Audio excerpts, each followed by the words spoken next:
كتاب الله وخير الهدي هدي محمد صلى الله عليه وسلم وشر الأمور محدثاتها وكل محدثة بدعة وكل بدعة ضلالة وكل ضلالة في النار. أما بعد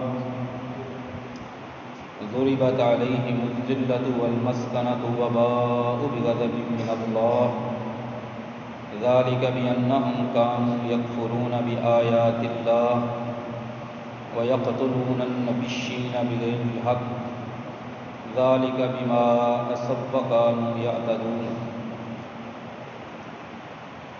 ہر قسم کی حمد و ثنا، بزرگی، کبریائی اللہ وحدہ لا شریک کی ذات اقدس و اطہر و بابرکت کے لیے انگنت لا تعداد درود و سلام سید الاولین سید الآخرین امام المتقین محمد رسول اللہ صلی اللہ علیہ وآلہ وسلم کی ذات مبارکہ مطہرہ پر. عزیز سامعین کرام، آج کا دن ہمارے فلسطینی مسلمان بھائیوں کی یکجہتی کے لیے مختص کیا گیا ہے. اسی مناسبت سے آج کا یہ خطبہ جمعہ ہوگا. اللہ کریم ہم سب کو سن کر سمجھ کر اس پر عمل پیرا ہونے کی توفیق عطا فرمائے. 4 بنیادی چیزیں میں اس میں عرض کروں گا. سب سے پہلے نمبر پر فلسطین کا علاقہ دین اسلام میں کیا اہمیت رکھتا ہے. نمبر 2 موجودہ جھگڑا کیا ہے. نمبر 3 اسرائیل کا کچھ تعارف. اور نمبر 4 ہماری ذمہ داری کیا بنتی ہے، ہم کیا کر سکتے ہیں اپنے مسلمان بھائیوں کے لیے. سب سے پہلے نمبر پر میرا نہیں خیال کہ کوئی بندہ اللہ کے دین کو سمجھنے اور اس پر عمل کرنے والا ہو اور اس بندے کا دل نہ دکھتا ہو فلسطینی حالات دیکھ کر آج کل جو پچھلے چند دنوں سے انسان سننے کی بھی سخت نہیں رکھتا، سننے کی بھی استطاعت نہیں رکھتا. 2 دن پہلے میں نے کسی ورکشاپ میں دیکھ رہا تھا، ایک ٹی وی چینل لگا ہوا تھا. بالکل ایک بظاہر بے دین سا بندہ جب فلسطینی حالات انہوں نے خبرنامے میں دکھائے تو اس کی آنکھوں میں آنسو نظر آنے لگے. بالفرض اگر کسی بندے کو دین اسلام کی سمجھ بوجھ نہیں، صرف انسانی اخلاق جس کے پاس موجود ہے، اس کے لیے بھی یہ حالات ناقابل برداشت ہیں. ہمارے لیے تو بہت زیادہ آگے کی بات ہے. اس کی وجہ اور اس کا سبب فلسطین کا علاقہ دین اسلام میں بڑی اہمیت کا حامل ہے. یہ نبیوں کی سرزمین ہے، یہ انبیاء کرام علیہ السلام کا علاقہ ہے. غلط یا صحیح کو ایک طرف کر دیں 2 منٹ کے لیے، شرعی حیثیت کو بھی ہم 2 منٹ کے لیے ایک طرف کرتے ہیں. ہم ایک ایسے خطے اور علاقے میں رہتے ہیں، یہاں پہ اگر کوئی بظاہر نیک آدمی اس دنیا سے چلا جائے تو اس نیک بندے کی یادگار میں عمارتیں بن جاتی ہیں. ہم یہ مزاج رکھنے والے لوگ ہیں. اگر اسی مزاج کو حقیقت اور صحیح معنوں کی طرف لے کر آئیں تو یہ وہ علاقہ ہے جس میں حقیقی اللہ کے ولی جن کو انبیاء کرام علیہ السلام کا درجہ دیا گیا، یہ ان کی سرزمین ہے. ابراہیم علیہ السلام، لوط علیہ السلام ایک زمانے میں 2 پیغمبر تھے. اللہ کریم نے جب ان کو امن کے لیے جگہ دی، پارہ نمبر 17 میں سورۃ انبیاء میں فرمایا وَنَجَّيْنَاهُ وَلُوطًا إِلَى الْأَرْضِ الَّتِي بَارَكْنَا فِيهَا لِلْعَالَمِينَ. ہم نے ابراہیم علیہ السلام اور لوط علیہ السلام کو نجات دی، یعنی ان کی تنگیوں سے، ان کے مشکل حالات سے، کافر قوم سے ایک ایسی جگہ پر ہم لے گئے بارکنا فیہا، جو جگہ عام اور معمولی جگہ نہیں، بڑی برکت والی جگہ تھی، اور بھی وہ برکت بھی صرف تیرے میرے لیے نہیں، چند لوگوں کے لیے، چند علاقوں کے لیے نہیں، للعالمین، فرمایا اس جگہ کی برکت جہانوں کے لیے تھی۔ اور یہ جگہ موجودہ فلسطین کا علاقہ بنتی ہے۔ تفسیروں کو دیکھا جائے، تاریخ کو دیکھا جائے، یہ وہی عظیم الشان برکت والی جگہ ہے جس جگہ پر اسحاق علیہ السلام کا بچپن گزرا۔ یہ وہی برکت والی جگہ ہے جس جگہ پر یعقوب علیہ السلام کی جوانی گزری۔ یہ وہی برکت والی جگہ ہے یہاں پہ بابا جی زکریا علیہ السلام کی دعائیں اور سجدے ہوتے رہے۔ یہ وہی برکت والی جگہ ہے جس جگہ پہ مریم علیہ السلام کو بے موسم پھل ملا کرتے تھے۔ یہ وہی برکت والی جگہ ہے جس میں قتل داؤد جالوت، اللہ تعالیٰ نے اس دور کے ایک ظالم اور ایک انتہائی جابر ناجائز حکمران جالوت کو داؤد علیہ السلام کے ذریعے قتل کروایا۔ اسی علاقے کی لڑائی لڑنے کے لیے مالک کائنات نے داؤد علیہ السلام، طالوت اس دور کی ایک عظیم شخصیت، علم اور طاقت والی، ان کی ڈیوٹی لگائی۔ یہ خطہ وہی خطہ اور وہی سرزمین ہے جس سرزمین کے بارے میں موسیٰ علیہ السلام کو حکم ہوا۔ موسیٰ علیہ السلام نے اپنی قوم کو پیغام دیا۔ سورہ المائدہ آیت نمبر 21، یا قوم ادخلوا الارض المقدسۃ التی کتب اللہ لکم، اے میری قوم ایک مقدس سرزمین میں داخل ہو جاؤ۔ یہ مقدس سرزمین، یہ فلسطین اور بیت المقدس کا علاقہ تھا۔ اسی جگہ پر میرے نبی صلی اللہ علیہ وآلہ وسلم کی زندگی کا عظیم ترین معجزہ، جس کو دیکھ کر کئی لوگوں کے ایمان پختہ ہو گئے، کئی لوگ اپنے ایمان سے ہاتھ دھو بیٹھے۔ معجزہ معراج 2 حصوں میں تقسیم ہے۔ 1300 کلومیٹر کا سفر نبی کریم صلی اللہ علیہ وآلہ وسلم نے معراج والی رات زمین پہ کیا ہے، یعنی مکہ سے لے کر فلسطین کی مسجد اقصیٰ تک، اور اس سے آگے والا سفر آپ نے زمین سے آسمان کی طرف کیا ہے۔ آپ کا سفر بھی اسی مسجد اقصیٰ سے شروع ہوا۔ یہ مسجد اقصیٰ فلسطین کی وہ مسجد ہے، 693 نمبر حدیث سنن نسائی میں نبی کریم صلی اللہ علیہ وآلہ وسلم نے فرمایا، لما فرغ سلیمان بن داؤد علیہ السلام، اس مسجد کو جب سلیمان علیہ السلام نے تعمیر کیا، فارغ ہوئے، سأل اللہ خلالا ثلاثا، اپنے اللہ سے 3 دعائیں کی۔ دعا نمبر 1، اے اللہ یہ تیرا گھر بنایا ہے، اب مانگنے کی باری ہے۔ نیکی کا کام کر کے ہی، عبادت کے بعد ہی بندہ اپنے دل میں وہ طلب، وہ کسک، وہ تمنا محسوس کرتا ہے کہ اب میں اللہ سے مانگوں گا تو مایوس نہیں رہوں گا۔ اللہ سے پہلے نمبر پر مانگا، یا اللہ حب لی ملک لا ینبغی لأحد من بعدی، یا اللہ مجھے ایسی حکومت دے جو میرے پاس کسی کے نصیب اور کسی کے مقدر میں نہ ہو۔ مسجد اقصیٰ تھی، جگہ خوبصورت تھی، مال کے کائنات نے عطا فرما دی۔ یا اللہ دوسری دعا یہ ہے، اس جگہ پہ جو بندہ بھی داخل ہو اور 2 رکعتیں نماز پڑھے، جب وہ 2 رکعت پڑھ کے باہر نکلے، اس طرح باہر نکلے، راجع کا یومی ولدتہ امہ، اس کی حالت یہ ہو گناہوں سے پاک صاف ہونے کی، جس طرح وہ دنیا میں آیا تھا تو اس کے ذمے کوئی گناہ نہیں تھا، اس جگہ کی برکت سے ویسا ہو جائے۔ اللہ نے یہ بھی قبول فرمایا، اے اللہ میں حکمران بنوں گا، میں نے فیصلے بھی کرنے ہیں۔ سأل اللہ حکما یصادف حکمہ، اللہ وہ میرے فیصلے، میرے قانون ایسے ہوں جو تیری مرضی، تیری چاہت کے مطابق۔ اللہ نے وہ بھی قبول فرما لیے۔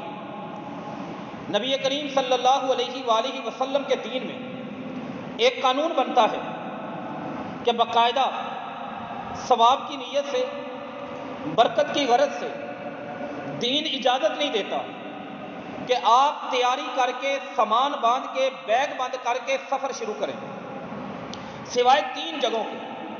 پہلے نمبر پر مسجد حرام، دوسرے نمبر پر مسجد نبوی، تیسرے نمبر پر مسجد اقصی، حدیث صحیح مسلم میں 1397 نمبر پر، لا تشد الرحال الا الی ثلاثۃ مساجد، فرمایا کجاوے نہ کسے جائیں، سواریوں کو تیار نہ کیا جائے برکت کے لیے، حصول برکت کے لیے، اللہ سے ثواب لینے کے لیے کسی جگہ پر جانا۔ ایک ہے بندے سے ملنے کے لیے جانا، وہ مسئلہ اور ہے، یہ جگہ کی بات ہو رہی ہے۔ لیکن ایک آدمی موجود ہے، آپ کو پتا میں نے حدیث پڑھنی ہے، آپ کراچی تک جائیں آپ کو اجر ملے گا، لیکن یہ جگہ کی بات ہو رہی، خاص جگہ مینشن کرنا کہ میں وہاں پہ جاؤں گا، میرا اللہ مجھے اجازت دے گا، میرا اللہ مجھے اجر دے گا، میرا اللہ مجھے ثواب دے گا۔ 3 جگہوں کی اجازت دی، ان میں یہ مسجد اقصی بھی شامل ہے۔ یہ چند میں نے آیات اور احادیث کی روشنی میں اس جگہ کی اہمیت اس کو واضح کرنے کی کوشش کی ہے، ہمیں سمجھ آئے کہ فلسطین ہمارے لیے اہم کیوں ہے، اس مسئلے پر ہمارا بولنا ضروری کیوں ہے۔ یہ نبیوں کی سرزمین ہے، یہ انبیاء کرام علیہم السلام کی سرزمین ہے، یہ وہ جگہ یہاں پہ ابراہیم علیہ السلام امن کے لیے آئے، لوط علیہ السلام راحت کے لیے آئے، اسحاق علیہ السلام کی جوانی گزری، یعقوب علیہ السلام کی جوانی گزری، زکریا علیہ السلام کے سجدے ہوئے، مریم علیہ السلام کو بے موسم پھل ملے، داؤد علیہ السلام نے جہاد کیا، سلیمان علیہ السلام نے حکومت کی، مسجد اقصی کی تعمیر کی، میرے نبی کا معراج کا سفر شروع ہوا، موسیٰ علیہ السلام نے قوم کو حکم دیا۔ یہ ہمارا قرآن اور ہماری حدیث ہے جو اس فلسطین کی اہمیت کو واضح کرتی ہے۔ ہمارا دکھ یہ نہیں ہے، ہمارا درد یہ نہیں ہے کہ یہ صرف یہ نہیں ہے کہ یہ عرب کا علاقہ ہے اور بس ہم نے تڑپنا ہے، وہ اپنی جگہ پر چیز موجود رہے گی۔ قرآن و سنت یہ ہماری ذمہ داری لگاتا ہے، پہلا مسئلہ۔ دوسرا مسئلہ، اس کو سمجھنے کی ضرورت ہے کہ موجودہ لڑائی کیا ہے، یہ کیوں ایسے کیا جاتا ہے۔ اصل لڑائی تو بھائی بات بڑی سیدھی ہے، وہ کافر اور مسلمان دونوں کی لڑائی ہے۔ اللہ نے قرآن مجید میں کہا وَمَا نَقَمُوا مِنْهُمْ إِلَّا أَن يُؤْمِنُوا بِاللَّهِ الْعَزِيزِ الْحَمِيدِ، پارہ نمبر 30 سورہ بروج۔ دور بدل جاتا ہے، سن بدل جاتا ہے، نام بدل جاتے ہیں، کردار نہیں بدلتے۔ جو کردار کبھی فرعون کا تھا، جو کردار کبھی نمرود کا تھا، وہی کردار مکہ میں کوئی فرعون اور نمرود تو تھے نہیں، لیکن ابو لہب اور ابو جہل نے اپنا لیا۔ وہی کردار اللہ اور اللہ کے بندوں کی دشمنی کا آج آپ کو جو بائیڈن کے رنگ میں نظر آئے گا یا بنیامین نیتن یاہو کی شکل میں نظر آئے گا، یعنی موجودہ ان ملکوں کے حکمران۔ تو یہ اصل لڑائی تو کفر اور اسلام کی ہوتی ہے۔ اس آیت میں اللہ نے قرآن میں یہی کہا وَمَا نَقَمُوا مِنْهُمْ، یہ بدلہ اس بات کا لیتے ہیں، ان کی لڑائی صرف اس بات پر ہے أَن يُؤْمِنُوا بِاللَّهِ الْعَزِيزِ الْحَمِيدِ، کہ میں اور آپ اللہ پر ایمان رکھتے ہیں، بنیادی لڑائی یہ ہے۔ لیکن آج کل رنگ کیا ہے، اس بات کو سمجھے۔ ہم میں سے اکثر مسلمان ایک سنہرے رنگ کا گولڈن گنبد بنا ہوا ہے، کوئی اس کو شیئر کرتا ہے مسجد اقصی، باقاعدہ تصویریں بنا کے لگائی ہوئی ہیں، یہ مسجد اقصی اس کے لیے دعا کرے۔ ہمیں کم از کم مسئلے کا ادراک اور احساس ہونا چاہیے۔ 45 ایکڑ یہ ایک زمین کا خطہ ہے، اس فلسطین کے اندر اس خطے کے اوپر لڑائی ہے۔ یہ خطہ ہے جو سلیمان علیہ السلام نے مسجد اقصی کے نام سے اس کی باؤنڈری بنائی تھی، اس کو تعمیر کیا تھا۔ اب 45 ایکڑوں میں یہودی یہ کہتے ہیں کہ یہ ہمارا حق ہے۔ اس شہر کا نام عربی تاریخ میں القدس یا بیت المقدس، بیت المقدس بھی لوگ اس کو پڑھتے ہیں، یورپ والے لوگ اس کو یروشلم کہتے ہیں۔ یروشلم ہو، بیت المقدس ہو، مسجد اقصی ہو یا القدس ہو، یہ چاروں نام ایک ہی جگہ کے ہیں۔ 45 ایکڑ پر یہ بنتا ہے خطہ۔ اس خطے کے اوپر ہم اسلام سے آغاز کرتے ہیں۔ سب سے پہلے یہودی اس پر آباد تھے، تاریخ کا ایک لمبا واقعہ ہے. اس پر حملہ کیا نصرانیوں نے، عیسائیوں نے اس خطے کو اپنے قبضے میں لے لیا، جو رومیوں کے نام سے معروف تھے. سیدنا عمر بن خطاب رضی اللہ تعالی عنہ، ان کے دور حکومت میں جہاد ہوا. اس جہاد کی برکت سے اللہ کریم نے فتح عطا فرمائی. عمر بن خطاب رضی اللہ تعالی عنہ کو چابی مل گئی. جب اس بیت المقدس کی چابی ملی، یہ 45 ایکڑ جو جگہ ہے، انہوں نے ساری جگہ پر نہیں، ان 45 ایکڑوں میں جنوبی سائڈ کی جو دیوار بنتی تھی اس کے قریب سیدنا عمر بن خطاب رضی اللہ تعالی عنہ نے ایک لکڑی کی مسجد تعمیر کروا دی. فرمایا کہ یہاں پر مسلمان نماز ادا کر لیا کریں. پہلے مسجد اقصی پورے اس خطے پر بولا جاتا تھا، اس 45 ایکڑوں پر. اب اس مسجد کو مسجد عمر کہا جانے لگا. جب بنو امیہ کی حکومت آئی، مروان بن عبد الملک بن مروان کا بیٹا عبد الملک، اس نے اپنے دور خلافت میں اس لکڑی کی مسجد کو اور وسیع کر دیا. اس مسجد کا نام مسجد عمر پڑ گیا اور یہی کئی سال تک چلتا رہا. آہستہ آہستہ اس مسجد عمر کو مسجد اقصی کا نام دیا جانے لگا. اب اس 45 ایکڑ پر اسرائیل کا یا یہودیوں کا کلیم اور دعویٰ یہ ہے کہ یہ سلیمان علیہ السلام کی بنائی ہوئی جگہ ہے. انہوں نے اس پر ہیکل یعنی عبادت گاہیں تعمیر کی تھی، 3 ہیکل تعمیر کیے تھے، لہذا یہ ہمارا حق ہے. مسلمان کہتے ہیں عمر بن خطاب رضی اللہ تعالیٰ عنہ کے دور میں اس کو فتح کر لیا گیا، لہذا یہ ہمارے پاس ہے، یہ ہمارا حق ہے.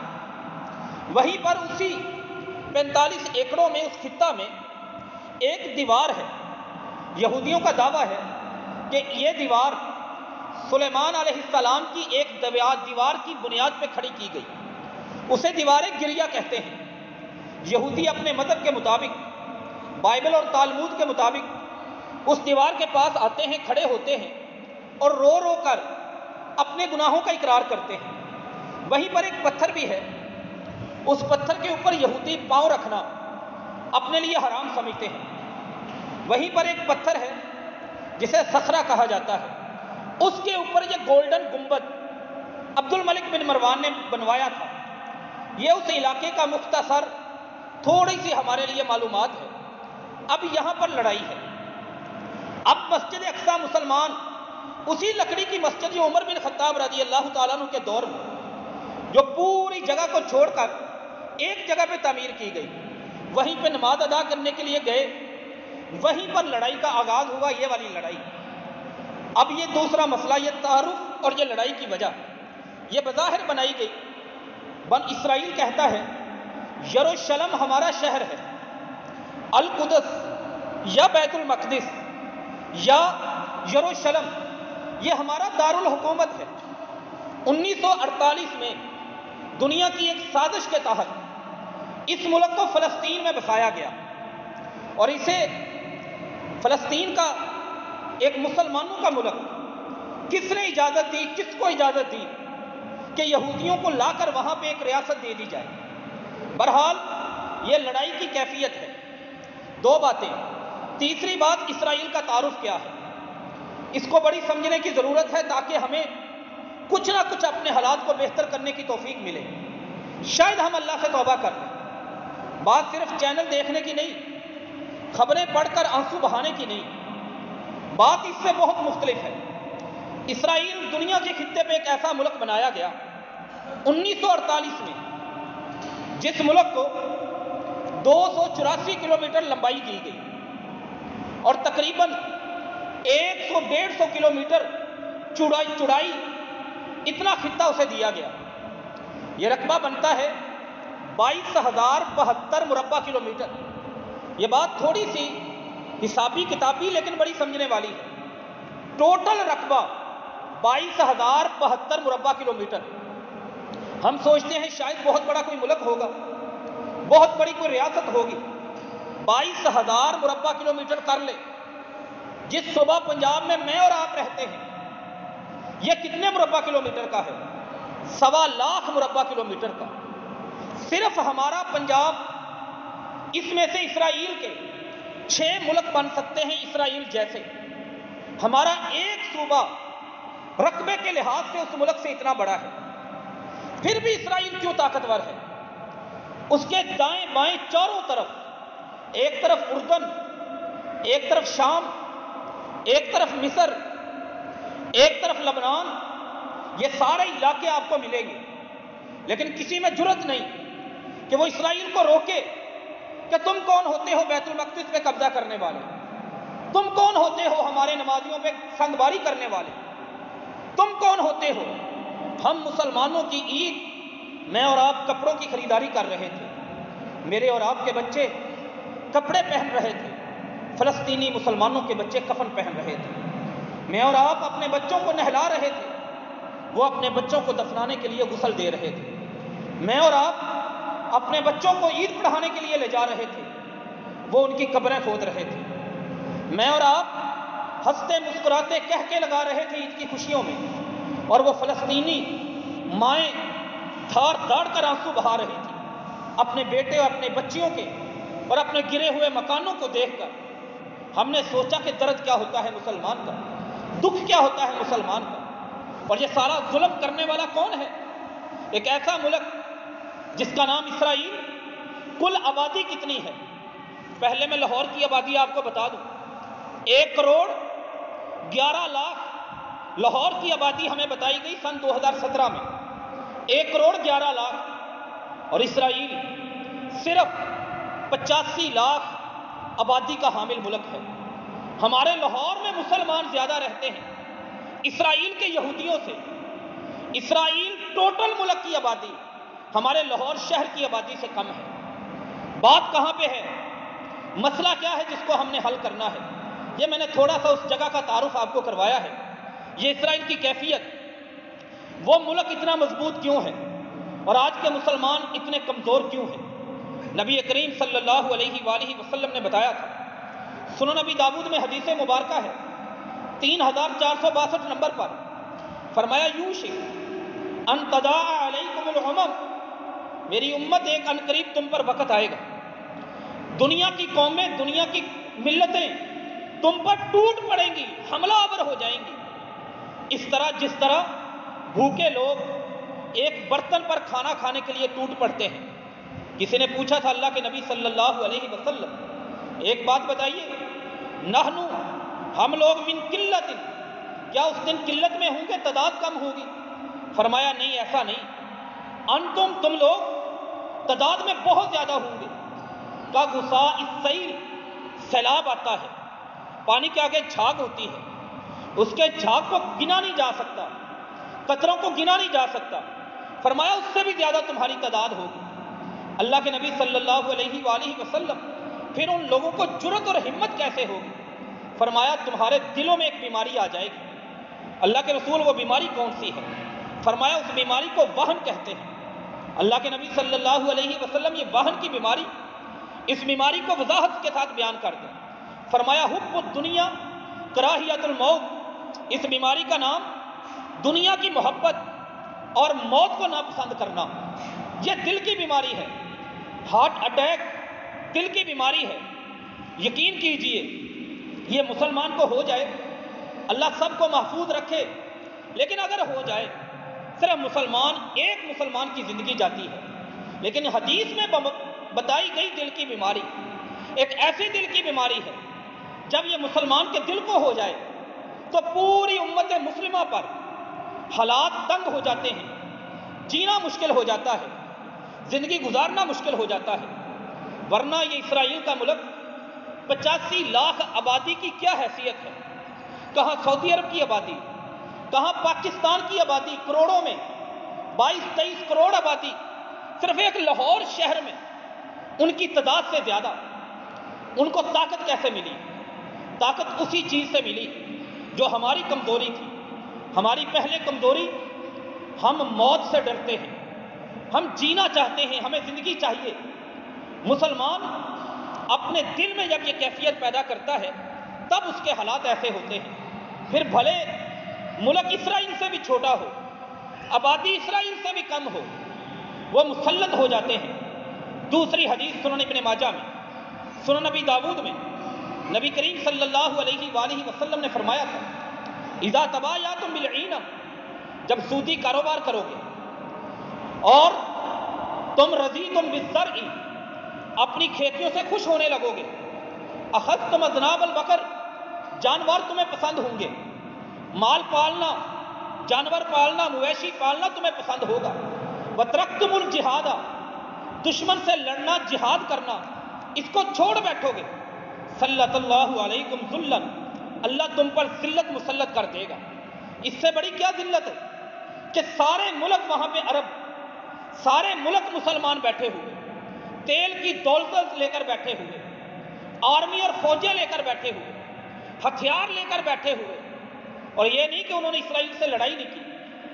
یہ 14 فروری 1948 اسرائیل بننے کی تاریخ شروع ہوتی ہے، اسی وقت پہلی جنگ عربوں کے ساتھ اسرائیل کی ہوئی، دوسری جنگ 1967 میں ہوئی، تیسری جنگ بعد میں ہوئی، اور سارے عربوں نے مل کر جنگ لڑی، لیکن اس اسرائیل نے سارے عربوں کو شکست دی، سارے مسلمانوں کو شکست دی، اور آج تک وہ اپنی اس بدماشی پر پوری طرح قائم ہے۔ قوم کون سی ہے؟ یہودیوں کی قوم، جس کے بارے میں مصلوں میں ہم نے سنا ضربت علیہم الذلۃ، ان پر ذلت مسلط ہے، والمسکنۃ، انہیں وطن نصیب نہیں ہوگا، وباءوا بغضب من اللہ، ان پر اللہ کا غضب ہے، غیر المغضوب علیہم، ان پر اللہ کا غضب ہے، اس میں اشارہ ان کی طرف، تفسیر والوں نے لکھا، ہم نے پڑھا ان پر اللہ کی لعنت ہے، فبما نقضہم، انہوں نے اپنے وعد توڑے ہیں، عہد توڑے، وعدے توڑے، ان کے دلوں پر پردے، اللہ نے ان پر لعنت کی۔ مختلف پورے قرآن میں ہم سنتے ہیں باءوا بغضب من اللہ ذالک بانہم کانوا یکفرون بآیات اللہ، اللہ کی آیتوں کا کفر کرنے والے، ویقتلون النبیین، نبیوں کو قتل کرنے والے۔ آج پھر بھی ہم اپنے آپ کو سمجھتے ہیں ہم دنیا پہ غالب ہونے کے لیے آئے، ہم سب لوگ بے بس نظر آتے ہیں، سوائے مذمتی بیانوں کے ہمارے حکمران، ہمارے ملک کچھ بھی نہیں کر پا رہے۔ وجہ تلاش کریں، وجہ کیا ہے؟ میں ایک قانون آپ جا کے ریسرچ کر سکتے ہیں، اسرائیل کا صرف ایک قانون آپ کے سامنے رکھتا ہوں، وہ قانون مسلمانوں کا تھا، انہوں نے اپنایا۔ مسلمانوں کا قانون یہ تھا کہ لڑائی ہو نہ ہو، جہاد ہو نہ ہو، قتال ہو نہ ہو، تم نے لڑائی اور لڑائی کی تیاری رکھنی ہے، لازمی طور پر یہ تیاری مسلمان کی ہونی چاہیے، دل میں سچی نیت ہونی چاہیے۔ من مات، جو بندہ فوت ہوا، لم یغزو، اس نے غزوہ نہیں کیا، اپنے دل میں کبھی نیت نہیں کی، صحیح مسلم کی حدیث، وہ منافقت کی موت پہ فوت ہوگا۔ یہ ساری حدیثیں ہماری تھیں، قرآن کے 8.5 پارے اس منظر کو بیان کرتے تھے، ہر حدیث کی کتاب میں کتاب المغازی، کتاب الجہاد موجود ہمیں بتاتا تھا کہ ہمارے نبی کی زندگی کیا ہے، نبی کی وراثت ہمیں بتاتی تھی کہ وہ اسلحہ چھوڑ کے جا رہے ہیں، قوم کو پیغام ہے، امت کو پیغام ہے، اپنی عزت، اپنے ملک، اپنی عبادت گاہیں اور اپنا وقار بچانا ہے تو تم نے اپنے سینے سے کیا لگا کے رکھنا ہے۔ اس کو بھی مجروح کیا گیا حکومتوں کی طرف سے، ہم مسلمانوں کے اجتماعی طور پر، اور جنہوں نے اس کا علم بلند کیا انہوں نے بھی اس کے ساتھ وفا نہ کی۔ یہ معاملہ یہاں تک اسرائیل نے اس کو قانون بنایا۔ اسرائیل کا قانون ہے جب بھی کوئی لڑکی، جب بھی کوئی لڑکا 18 سال اس کی عمر ہو جائے، 18 سال کی عمر کے بعد سب سے پہلا کام جو اس بچی اور اس بچے پر لازم ہے، لڑکی ہے تو 2 سال، لڑکا ہے تو 3 سال فوج میں جا کر دشمن سے لڑنے کی ٹریننگ لے گا، پھر آگے اپنی پڑھائی شروع کرے گا۔ اور آج مسلمان کسی جگہ پہ یہ تربیت شروع کر دیں، ہماری حکومتیں تک نہیں اس کو برداشت کر پائیں گی۔ ہم حکومتوں سے ہی ایک اچھے انداز سے اس مسئلے کو گزارش کے طور پر کرتے ہیں، آپ لوگوں کو نہ دیں اجازت، کم از کم حکومت اپنے اس عظیم مذہبی فریضے، دینی شرعی فریضے، اس کے اہتمام، اس کے انتظام کو اعلیٰ ترین انداز سے اپنی عوام کو سامنے، عوام کے اندر لے کر آئے تاکہ لوگ، مسلمان اس انداز سے اپنے اس فریضے کو اپنائیں۔ یہ ان کا قانون ہے۔ نمبر 2، 85,41,000 آبادی، ٹوٹل فوج ان کی کتنی ہے؟ 1,76,000۔ لیکن جتنے فوجی ریٹائر ہو چکے ہیں، ہر سال ان پر بھی فرض ہے وہ دوبارہ آئیں گے، فوج کے ساتھ ٹریننگ کریں گے تاکہ لڑائی لڑنا انہیں بھول نہ جائے۔ صرف ایک طبقہ ہے پورے اسرائیل میں جس طبقے کو انہوں نے چھٹی دی ہے کہ وہ ٹریننگ نہیں کریں گے، وہ اپنا کام کریں، ان کو ٹریننگ کرنے کی ہر سال آنے کی ضرورت نہیں۔ وہ کون ہے؟ اسرائیل کے مدرسوں میں پڑھنے والے ان کے علماء حضرات۔ 3 کام انہوں نے اپنائے، اپنی قوم کو لڑنا سکھایا۔ نمبر 1، لڑنے کی اہمیت کو سمجھا، ہتھیار بنائے، اپنا بجٹ ہتھیاروں پہ خرچ کیا۔ نمبر 3، اپنے دینی لوگوں کو احترام دیا۔ اور یہ تینوں ہم مسلمانوں کی کمزوریاں ہیں۔ ہم مولویوں پہ تنقید، علماء پہ تنقید، مسجد پہ تنقید، مدرسوں پہ تنقید، ملاؤں کی اصطلاحیں، ہم نے ان کو مجروح کیا۔ ہمارا دین اہل علم کی رسپیکٹ اور عزت ہمیں سکھاتا تھا۔ نمبر 2، لڑائی لڑنا، دشمن کے لیے تیاری کرنا دہشت گردی کہلایا گیا اس دنیا کے اندر۔ نمبر 3، ہمیں لڑائی سے نفرت ہے کیونکہ اس میں جان چلی جاتی ہے۔ یہ ہمارا اصل المیہ ہے۔ 3 چیزیں میں نے عرض کی۔ پہلی، علاقہ فلسطین کا پس منظر اور اہمیت۔ نمبر 2، جو اصل تنازع ہے وہ کس بات کے اوپر ہے اور اس کے پیچھے کیا ہے۔ سلیمان علیہ السلام نے 3 ہیکل تعمیر کیے، تینوں کے نشان موجود نہیں۔ یہودی کہتے ہیں مسلمانوں کو بے دخل کر کے کھدائی کریں گے، نیچے سے بنیادیں نکالیں گے اور ان کے اوپر دوبارہ ہیکل سلیمانی تعمیر کریں گے۔ لیکن مسلمان اس مسجد عمر، اسی کو آج مسجد اقصیٰ کا نام دے کر اپنا حق اس پہ جتاتے ہیں جو کہ حقیقی ہے۔ یہ لڑائی کی اصل وجہ۔ اور تیسرے نمبر پر تعارف، اسرائیل کا تعارف کیا ہے۔ اب آ جائیں اصل مسئلہ۔ اتنی باتیں ہم نے کی، ہر بندے کے ذہن میں سوال ہے۔ اسرائیل کی خبریں میں اور آپ سنتے ہیں، ان کے جنازے دیکھتے ہیں، ان کے گھر گرتے ہوئے ہم دیکھتے ہیں، عید کے دنوں میں دیکھا، رمضان کی آخری راتوں میں ہم نے دیکھا، آج تک ہم دیکھ رہے ہیں، اخباروں میں لکھا ہوتا ہے، جانیں ان کی جا رہی ہیں۔ میں اور آپ کیا کر سکتے ہیں؟ میں کیا کر سکتا ہوں ان کے لیے؟ میری ذمہ داری کیا بنتی ہے؟ یہ سارے آج کی اس گفتگو کا نچوڑ اور خلاصہ ہے۔ ہم اپنی ذمہ داری کو سمجھیں جو ہماری ذمہ داری ہے، جو اس دور میں ہم کر سکتے ہیں، جس میں ہماری حکومت کی وائلیشن نہ ہو، ہمارا حکمرانوں کے خلاف تصادم نہ ہو، ہم قانون کے دائرے میں، دین کے دائرے میں رہ کر کریں۔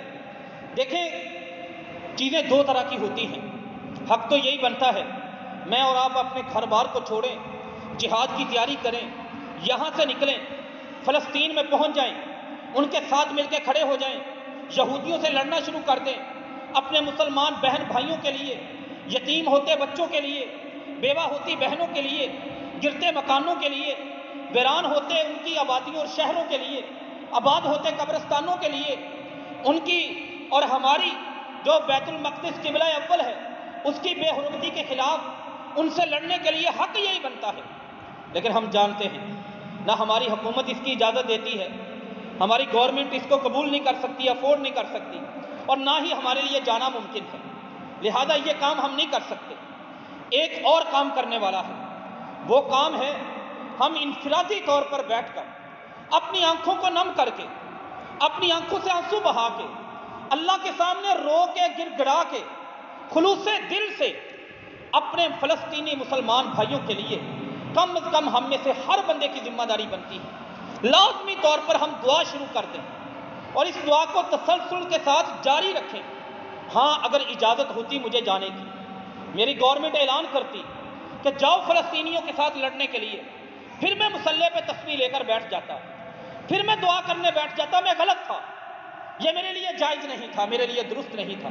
لیکن اب یہ بارڈروں کی صورتحال، یہ حکومتوں کے قوانین اور یہ ریاستوں کے قوانین اور ہمارے حکمرانوں کی مجبوریاں، کھڑے ہوتے ہیں، باتیں تو کرتے ہیں، ان کو نہ جانے کیا کیا ڈر ہیں جو میں اور آپ نہیں جانتے۔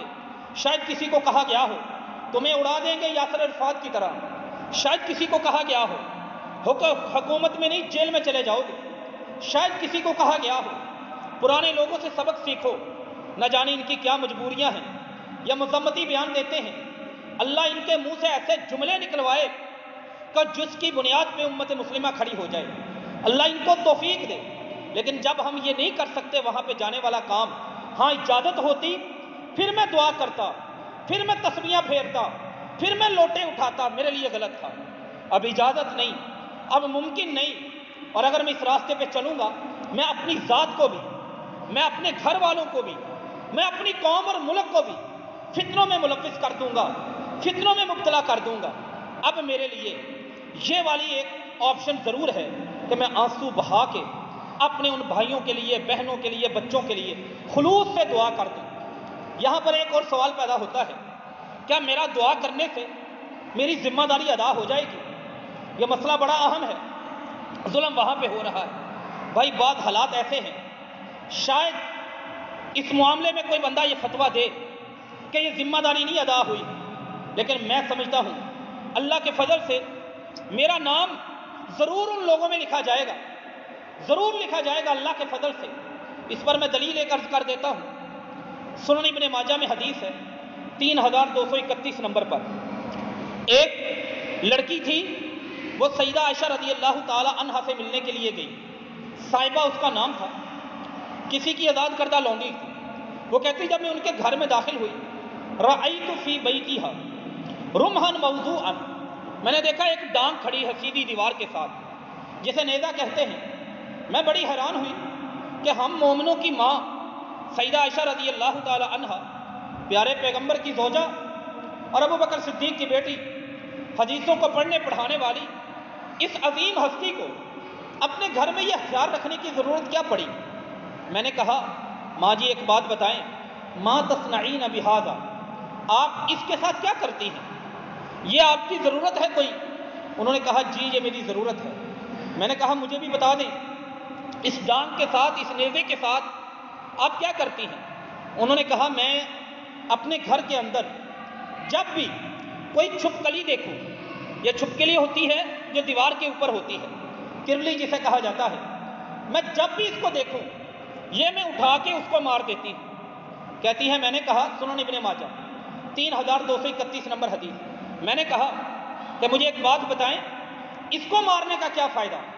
جو ماں جی عائشہ رضی اللہ تعالی عنہا نے بتایا، اس لیے کہ ان رسول اللہ صلی اللہ علیہ وآلہ وسلم قال، اللہ کے پیغمبر محمد مصطفیٰ صلی اللہ علیہ وآلہ وسلم نے فرمایا تھا کہ دنیا کے اندر جب لما الکیا ابراہیم علیہ السلام فی النار، جب ابراہیم علیہ السلام کو آگ میں ڈالا گیا، لم تکن فی الارض دابہ، اس زمین کے اندر جتنی بھی مخلوق، جتنے بھی چھپائے تھے، جتنے بھی جاندار تھے، سب کے سب اس کوشش اور اس محنت اور اس کاوش میں تھے کہ کسی نہ کسی طرح وہ آگ جس میں ابراہیم علیہ السلام کو ڈالا جانا تھا اس کو بجھا دیا جائے، اس کی تپش ختم کر دی جائے۔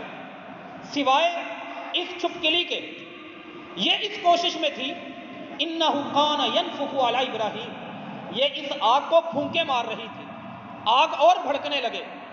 اب اس حدیث پہ 2 منٹ کے لیے رک کے سوچئے، ان چھوٹے چھوٹے جانوروں کا، ان چھوٹی چھوٹی چیزوں سے بجھانے سے آگ بجھی نہیں، اور نہ ہی آگ نے بجھنا تھا، اور اس دیوار کے اوپر موجود چھپکلی، اس کے پھونکے مارنے سے آگ نے بھڑکنا نہیں تھا، لیکن اس حق کے اوپر، حق کے لیے کوشش کرنے والوں کا نام لکھ لیا گیا، اور حق کے خلاف اپنی کوشش کرنے والا یہ ایک چھوٹا سا حقیر سا موذی ہمارے سامنے کیڑا یا حشرات الارض میں سے، اس کی کوشش کو بھی لکھ دیا گیا۔ بلکہ میرے نبی صلی اللہ علیہ وسلم نے صحیح مسلم کی حدیث 2240 نمبر میں فرمایا، من قتل الودق بالضربۃ الاولی، جو بندہ اس چھپکلی کو پہلی ضرب میں مار دے، فلہ 100 حسنۃ، اللہ اس کو 100 نیکیاں دیتا ہے، اور جو بندہ 2 ضربوں کے ساتھ مارے اس کے لیے 100 سے کم نیکیاں ہوتی ہیں، جو 3 ضربوں کے ساتھ مارے اس کے لیے نیکیاں اور بھی کم ہو جاتی ہیں۔ صحیح مسلم کی حدیث 2240، پہلی سنن ابن ماجہ کی 3231۔ یہ چھوٹی چھوٹی چیزیں ہیں، چھپکلی اور دوسری چیزیں، ان کے بجھانے سے بجھی نہیں، اس کے بھڑکانے سے بھڑکی نہیں، لیکن لکھ لی گئی۔ پارٹیاں دو ضرور زمین پہ بن گئی، ایک پارٹی ابراہیمی حق کا ساتھ دینے والی، اور ایک پارٹی نمرودی پارٹی کے لیے ہمیشہ کے لیے قانون بن گیا کہ اس کو مار دو، اس کو مارو، اس کو ختم کرو، اللہ تمہیں نیکیاں دے گا۔ آج میں فلسطین کے حق میں اگر کھڑا ہو جاؤں، یکجہتی کے لیے، اپنے مظاہرے میں حصہ ڈالنے کے لیے، اپنی تنہائیوں میں، اپنی دعاؤں میں رو کر اللہ سے دعا کرنے کے لیے، تو میرا یقین ہے انشاءاللہ موجودہ حالات، موجودہ حکومتوں کے فیصلے اور موجودہ ساری چیزوں کے حساب کتاب سے فَمَن يَعْمَلْ مِثْقَالَ ذَرَّةٍ خَيْرًا يَرَهُ، میری یہ نیکی بے شک معمولی ضرور ہوگی لوگوں کی نظر میں، لیکن اللہ مجھے اس کا اجر دے گا، اور جو برائی ہے اس کا بھی اجر ملے گا۔ یہ چند چیزیں ہیں کم از کم اپنی دعاؤں میں، اور جس حد تک ہمارے ملک اور ہمارے قوانین ہمیں اجازت دیتے ہیں، گنجائش دیتے ہیں، بڑھ چڑھ کر ہمیں ان کے ساتھ اظہار ہمدردی کرنا چاہیے۔ اللہ سے دعا ہے اللہ تعالیٰ جو کچھ سنا ہے اس کو سمجھنے کی، اس پر عمل پیرا ہونے کی توفیق عطا فرمائے۔ وما علینا الا البلاغ المبین۔